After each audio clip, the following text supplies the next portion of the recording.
दुकान का काम करते, ऐसे तोरे जैसे पागल थोड़ा ही है। एक रोज सुने और बस आवेश में आ गए।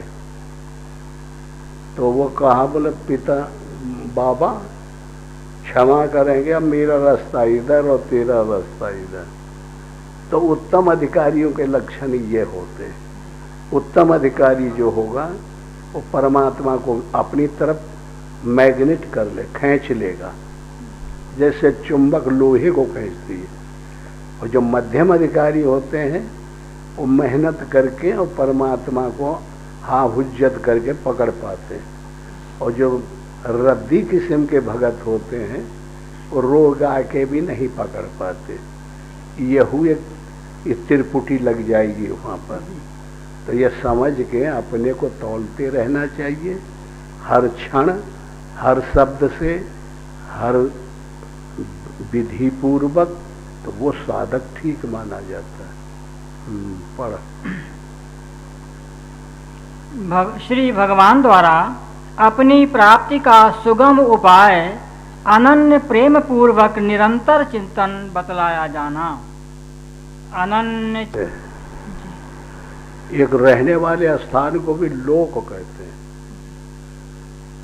सर्वोपर जो स्थान है परमात्मा जहां धाम वो का लोक कहते हैं। ब्रह्मलोक, स्वर्ग लोक, वैकुंठ लोक, साकेत लोक, इंद्र लोक, मानव लोक, और रहने वाले को भी लोग ही कहते हैं। समझ लो। और लोग को भी लगन ही कहते हैं, वो लगने का नाम लोगों का है। इसलिए जो दिखाई सुनाई ब्रह्मलोक से लेके और सब निकृष्ट लोक तक ये सब माया है। माया कहते हैं है नहीं और फिर दिखाई पड़े। इस शब्द का अर्थ है माया। माया छिन्न न देखिए जैसे निर्गुण ब्रह्म। माया शब्द का अर्थ होता है कि है नहीं और प्रतीति होती है, दिखाई पड़ती है, समझ में आता है। और तीनों काल में सत्य है और सत्य की भांति है। जैसे रसरी में सरप, चांदी में सीपी, सीपी में चांदी, मरुभूमि में जल, बंझा का पुत्र, आकाश के कुसुम। समझ में आ रहा है? ये है नहीं और फिर धाकते हैं। सस के सिंग। तो इस ढंग से जो है इसको माया कहते हैं। और जो इंद्रियां, मन, अंतःकरण, सूरत, ये सब जो कुछ भी न हो और कोई है ही नहीं, कुछ नहीं, शून्य, वो भगवान आए। शून्य जहाँ कुछ नहीं है वो वही चीज है सब। हाँ, और जहाँ है पकड़ने में आता है, देखने में आता है, ये माया है। तो ये उल्टा पुल्ट मामला है। उल्टा चले सो औलिया, सीधा सब संसार, या निशा सर्वभूतानाम तस्याम जागृत संयमी। संयमी। जिसमें सब लोग जागते हैं उसमें संयमी सो जाता है, और जिसमें संयमी जागता है उसमें दुनिया सो जाती है। उल्टा पुल्ट है। तो ये सब हम सबको नट बोल्ट कसते जाना चाहिए ना, कि आजीवन तक याद रहे, कभी भूले ना। अब जैसे मकान बना रहा है तो जो रद्दा चल गया वो रद्दा के अब ऊपर चलना है कि वही बिगाड़ना बिगुड़ना है। हाँ, तो अब ऊपर वाले का ध्यान करो। फिर दूसरा रद्दा चल गया, फिर तीसरा रद्दा चल गया, अब वो कंप्लीट कर लिया गया। ऐसे रोज रोज जोड़ना है। तो एक दिन का काम है, जब से हम पैदा हुए जब जाएंगे तब तक वो पूरा हमारा प्लानिंग पूरी हुई। कितना प्रगति हमने किया। ऐसा नहीं कि एक तरफ से मकान जुड़ता जा रहा है, एक तरफ से टूटता जा रहा है। अब वो मकान सात्विक मकान है, दैवी संपत्ति मकान है। आसुरी संपत्ति टूटती जाती है, दैवी संपत्ति बनती जाती है। इसलिए सद्गुण आते जाएं, दुर्गुण खत्म होते जाएं। इस सुनने का मतलब यह हुआ कथा का। कथा की जानकारी हमारे यहाँ तब कामयाब हो रही है,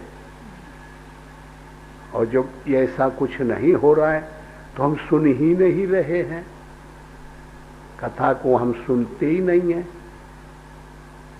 कोई गड़बड़ी है हमारे यंत्र में, हम सही ढंग से उसको एडजस्टिंग नहीं कर रहे हैं, या पुण्य काम नहीं कर रहा है, कि पाप ज़्यादा बढ़ गया है, कि गुरु बाबा रूठ गए हैं, कि हमारे अंदर जो क्षमता है वो है ही नहीं, या भगवान ही नहीं सही मिल पा रहे हैं।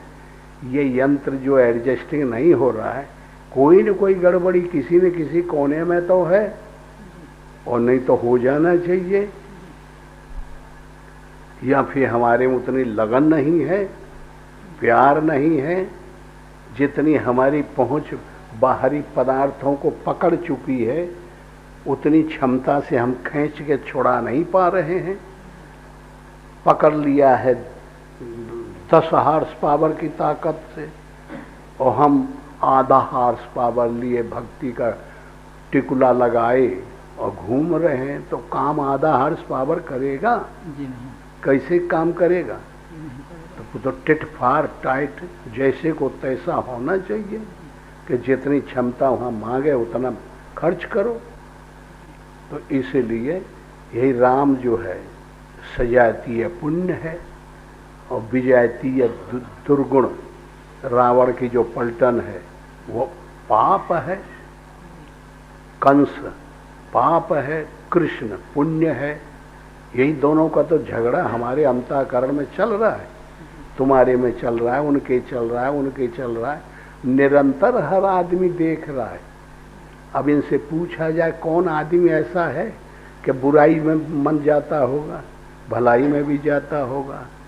अब वो नहीं जान पाते नहीं जान पाते तो उसका उपयोग भी नहीं कर पाते, उसका विचार भी नहीं कर पाते। वो जितने में जहां है ताहीं आप भिड़े पड़े हैं। बुरे विचार और भले विचार इतना सब जानते हैं। आत्मा से ये शरीर तना हुआ है। जब तक ये श्वासा ऊपर नीचे जा रही है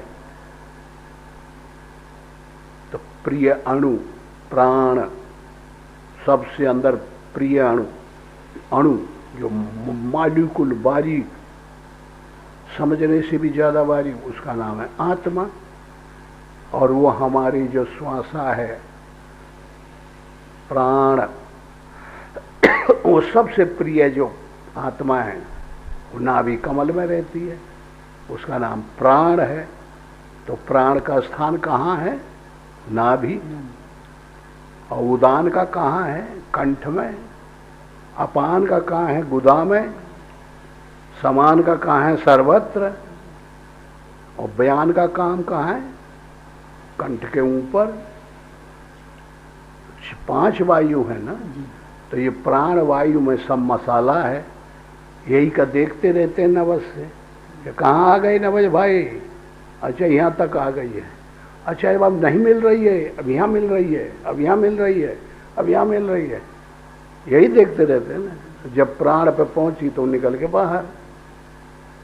नवद्वारे पुरी देही नैव्यम कुर्बन का, किसी न किसी गेट से भाग जाई। नहीं जाती है तो यहाँ से फोड़ के निकल जाती है। और जिस द्वार से निकलेगी वो पेशाब हो जाएगा, नहीं तो टट्टी छूट जाएगी, नहीं तो मुंह से खुला का खुला कर रह जाएगी, नाक रह जाएगी, कहीं न कहीं से निकलती है। तो ये खत्म हो गया, फाक जैसे नहीं, दुनिया बदल गई खाट जैसे। तो भाई जब तक जो चीज है प्रेजेंट में, क्योंकि ये गारंटी कब मिलती है? कबहू का कर करुणा नर देही देत ईश बिन हेत सनेही। ये जीवात्मा परमात्मा से प्रार्थना करता है तो परमात्मा उसको गारंटी देता है कि मैं तुम्हें अवध भेज रहा हूँ, एक टाइम फिर देता हूँ, अवध देता हूँ, समय दे रहा हूँ, और फिर जा अपना काम कर आना, मुझे पा लेना। ये मेरे जो कृत्रिम खेल है दुनिया, इसमें फेंक रहा हूँ और फिर बच के ना निकल के आके मुझे प्राप्त कर लेना। परमात्मा अपने अंशों से खेलता रहता है, खेलता रहता है, यही उसकी दुनिया है।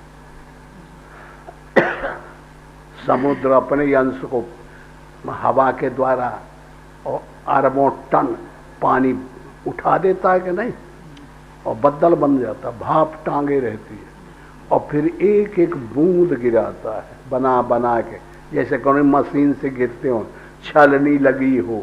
छलनी कहीं लगी है? और ये हजारों करोड़ों बूंद गिर जाती हैं तो फिर वहाँ थोड़ा पानी होकर नाली बना लेती, जिधर ढलाने चल देती हैं सब बूंदें मिल, फिर नाली बन गई, नाली नाली अनेक मिल करके नाला बना लिए, नाला नाला मिला के नदी बना लिए, फिर पहुंच गया समुद्र में। ऐसे ही हम लोग भी जितने सब ड्रॉप हैं, जितने मानव हैं, सब एक एक बूंद है, अंश हैं। समुद्र अंशी है, उसका अंश है बूंद, जीव अंश हैं और ईश्वर अंशी है। ऐसे ही हम सब लोगों को जाना है, सबकी डोर लगी है, इसी गारंटी को लेके आए हैं और इसको पास करना है।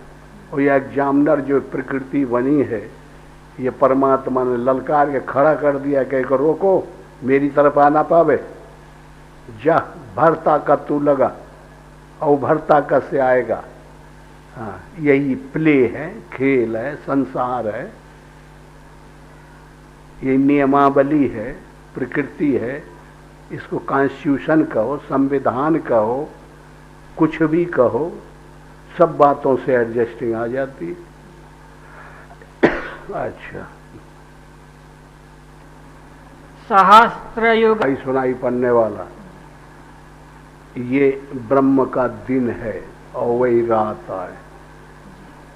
और जब इस शरीर को छोड़ता है तो फिर ब्रह्मा सब अपने शरीर सहित, ब्रह्मांड सहित डूब जाता है, फिर निर्भय परमात्मा में पहुंच जाता है।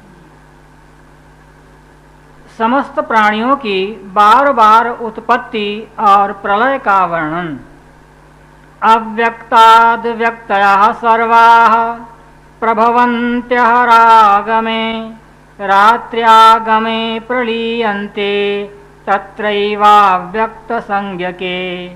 इसलिए वे यह भी जानते हैं कि संपूर्ण चराचर भूतगण ब्रह्मा के दिन के प्रवेश काल में अव्यक्त से अर्थात ब्रह्मा के सूक्ष्म शरीर से उत्पन्न होते हैं और ब्रह्मा की रात्रि के प्रवेश काल में उस अव्यक्त नामक ब्रह्मा के सूक्ष्म शरीर में ही लीन हो जाते हैं। भगवान तीन रूपों में विद्वत है। जीवात्मा जीवन से संबंधित होने से, ये ब्रह्मा के काल को लिए बैठे हुए हैं, और ईश्वर आत्मा ऐश्वर्य संबंधित होने से, वो समर्थ है, विष्णु लेवल की बात है, यह ईश्वर लेवल की बात। और जीव लेवल की बात जैसे दूसरे रूप में द्वामि बहु पुरुषो लोके क्षराक्षर ये बचा आया है ना। और उत्तमा परस तुण्य, उत्तम जो पुरुष है वो अन्य है। इसलिए तीन सनातन अव्यक्त पुरुषों के पिंड का वर्णन आया है। तो एक जीवात्मा, ईश्वरात्मा, परमात्मा। हाँ, परमात्मा को प्राप्त होने पर कल्याण को प्राप्त हो जाते हैं। फिर जीवात्मा ईश्वरात्मा को पा करके नहीं, जीवात्मा अविद्या से खत्म होकर विद्या को प्राप्त होता है। विद्या अनुगत चेतन का प्रतिबिंब ईश्वर का है, अविद्या अनुगत चेतन का प्रतिबिंब जीव का है, और प्रकृति अविद्या विद्या मिलकर प्रकृति, प्रकृति अनुगत चेतन का प्रतिबिंब परमात्मा का है। ऐसे इनके चेतन के प्रतिबिंब है। इसलिए जीव सबको ही है, माया में फंसे हुए का नाम जीव कोटि की आत्मा बोली जाती है। ईश्वर जो ईश्वरत्व को जो प्राप्त कर ले उसको अनुभूति होती है, और वो ये डिग्री मानूंगा चेतन का प्रतिबिंब ले लेता है, वो ईश्वर कहलाता है। विष्णु विश्व में व्यापक, विश्व अणु स विष्णु। अच्छा, और परमात्मा जो है वो सबसे परे है इन दोनों से। उसमें सृष्टि लय हो जाए, पैदा हो जाए, उसमें कुछ नहीं होता है, वो परे है, ब्रह्म से परे, विष्णु से परे, शंकर जी से परे। ये प्रांतीय गवर्नर जैसे हैं, वो सेंट्रल का प्रेसिडेंट जैसा है, समझ लो। उसके ऊपर कोई नहीं है और इनके ऊपर वो है, ऐसी विधि बैठा ही गई है। हाँ, तो उसको जब तक दृष्टम पराबर, उसको जब हम देख लेंगे तभी कल्याण होगा। कौन को? परमेश्वर को। हाँ, उत्तम पुरुष को। इनके माथे कुछ नहीं होगा। हाँ, ये तो उसके अनुचर हैं। हाँ, उसी को अक्षर, परम गति, परम धाम एवं परम पुरुष इन नामों से अभिहित करते हुए अनन्य भक्ति को इस परम पुरुष की प्राप्ति का उपाय बतलाना। जिस परमात्मा के अंतर्गत सर्वभूत हैं और जिन श्री सच्चिदानंद घन परमात्मा से यह समस्त जगत परिपूर्ण है, वह सनातन अव्यक्त परम पुरुष तो अनन्य भक्ति से ही प्राप्त होने योग्य है। कि कोशिश ऐसी की गई है कि कोई हमें शंका न रह जाए, सब प्रकार की बातें लाने का प्रयास किया गया। अब एक कृष्ण काल है, मार्ग है, एक शुक्ल मार्ग है, एक निवृत्ति मार्ग है, एक प्रवृत्ति मार्ग है, एक जो है दक्षिण मार्ग है, और एक उत्तरायण है। ये एक ही है, सब इसी को बताए। एक इच्छा करके जो भजन करते हैं, भगवान को याद करते हैं कि ये मैं करूँगा, मुझे धन मिल जाए, मुझे अमुक चीज़ मिल जाए, इच्छा से जो साधना करते हैं, एक तो वो रास्ता है। और एक रास्ता है कि अनपेक्ष होकर भजन करते हैं, मुझे कोई चीज़ की ज़रूरत नहीं, मैं तो आपको चाहता हूँ, वस्तु संसार के पदार्थ की ज़रूरत नहीं। अनपेक्षा सुचिर दक्षा उदासीन हो कर्तव्य था, अनपेक्ष हो करके किसी वस्तु की ज़रूरत है, वो निवृत्ति मार्ग है। और जो इच्छा से करते हो प्रवृत्ति मार्ग है, वो धूमो रात्रि वाला, अंधकार वाला है, और ये शुक्ल पक्ष है। इन दोनों से गए हुए, उससे गया हुआ परमात्मा को प्राप्त होता है, इधर नहीं आता, और इससे गया हुआ फिर संसार के भोग करके फिर आ जाता है। जैसे बहुत से फलाने देवी की मैं पूजा करी हूँ, मुआय्या काम हो जाए, फलाने देवता की मैं पूजा करी हूँ, ये काम हो गया, ये ऐच्छिक। हाँ, ये अच्छा नहीं माना जाता। ये तो फिर वही चीज़ मिल जाएगी, फिर वहीं घूम के फिर आ जाओगे, वहीं घूम के फिर आ जाओगे। और जो है संसार की वस्तुओं को न मांगना, अनपेक्ष होकर परमात्मा को मांगना, और परमात्मा से भी मतलब न रखना, अपना काम ड्यूटी समझ के करना, तो ये उत्तम साधना है। इसलिए इन दोनों मार्ग को भी बताना चाहते हैं वो। जैसे ब्रह्मा की गतिविधि बता दिए, बहुत से चक्कर में फट जाते हैं कि भगवान, यही तो भगवान ना हो, वो भगवान, जीवे भगवान को मान ले तो सब भक्ति फेल हो जाए ना। इसलिए ब्रह्मा के दिनों रात बताने पड़े, ब्रह्मा की गति बतानी पड़ी, ईश्वर की गति बतानी पड़ी, जीव कोटि के धर्म बताने पड़े, और फिर परम कोटि के धर्म बताने पड़े। भाई वहाँ जाना है, उसको जब ध्येय बनाएंगे तब हमारा कल्याण होगा। अब वो जो है ये धूमो रात्रि और शुक्ल रात्रि वाला ये दो प्रसंग बताएंगे। तो जिससे कि साधक हर बात से निर्मल होता हुआ आगे बढ़े और सब चीज को बाकायदा समझते हुए और फिर जो पाने में आने वाला असली तत्व है वो रह जाए। फल सहित शुक्ल मार्ग का कथन। अग्निर्ज्योति रहा शुक्ला क्षणमासा उत्तरायणम तत्र प्रयाता गच्छन्ति ब्रह्म ब्रह्म विदो जना। जी बाबा जी, तो दूधे दूध पी के रहते हैं, फलाहार करते हैं। अच्छा, सोते कम है, खड़ेश्वरी बाबा खड़े ही रहते हैं। हाय जी, तो अब ये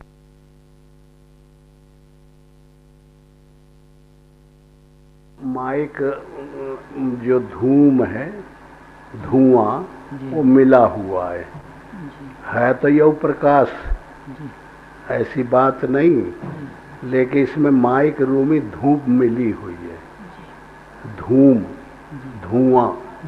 तो इसलिए ये चंद्र या 6 महीने के दक्षिणायन का जो धूमोरात्रि वाले जो देवता हैं, वो क्रमशः लिए जाने पर ऐच्छिक साधक को और उनके परिणाम रूपी प्रकाश को लंबरदार बना देंगे, धनी बना देंगे, योग्य बना देंगे और फिर पतन को प्राप्त होकर फिर वहीं आ जाएगा। ऐसा मतलब है संसार ही में, संसार से बाहर वो नहीं जा सकते। यहीं फलाना सेठ बना देंगे, बड़का सेठ हो जाएगी, फिर पेट फूट फाट के फिर हल्का सेठ हो जाएगी, फिर बड़ा हो जाएगी। ये जब काम जितने हैं संसार के, इनमें वो काम करेगा धूमोरात्रि वाला। और जो निवृत्ति वाले हैं वो संसार से मतलब नहीं, वो परमात्मा में सीधे जाते हैं। ये 2 मार्ग हैं, देवयान पितृयान। अच्छा, ओम श्री सद्गुरुदेव भगवान की जय।